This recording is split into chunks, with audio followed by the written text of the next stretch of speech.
Matinding trauma raw ang inabot ng ilang OFW na naipit sa digmaan ng Israel at Hamas. Ligtas na silang nakabalik ng bansa ngayong araw.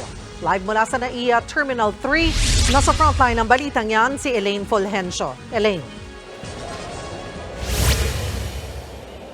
Cheryl, dumating na sa bansa ang 18 OFW na naipit sa kaguluhan sa Israel.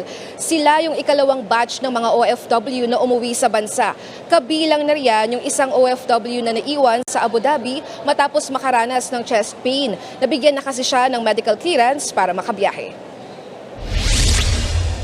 Pasado alas 3 ng hapon kanina nang lumapag dito sa NAIA ang 18 overseas Filipino workers mula Ben Gurion Airport sa Tel Aviv. Ayon sa Department of Migrant Workers, 14 sa mga umuwing OFW ay caregivers, habang 4 naman ang hotel workers. Ang ilan sa kanila, tinapos na ang kontrata o di kaya'y napilitan ng mag-resign dahil sa takot. Nagpaabot naman ng tulong pinansyal ang OWA, DMW at TSWD sa mga umuwing OFW. Sasagutin din nilang hotel accommodation ng mga OFW hanggang sa makauwi sila sa kanilang mga probinsya. Bibigyan din ng psychosocial counseling ang mga OFW lalo't nakaranas sila ng matinding trauma.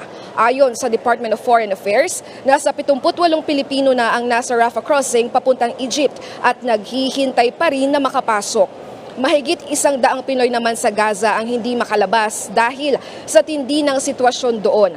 Ang hamon ngayon ay ang kakulangan daw ng flight sa Tel Aviv.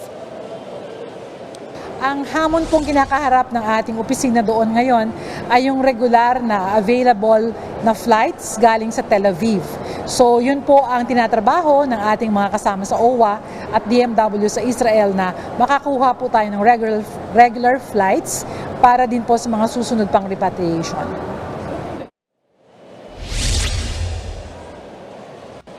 Ayon sa DMW, tuloy-tuloy ang programa ng gobyerno para ligtas na mailikas at maiuwi sa bansa ang mga OFW sa Israel. Cheryl?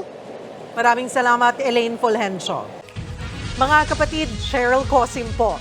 Iba na ang may alam at may pakialam sa panahon ngayon. Para sa tuloy-tuloy na balitaan sa Frontline, mag-follow at mag-subscribe sa social media pages ng News 5.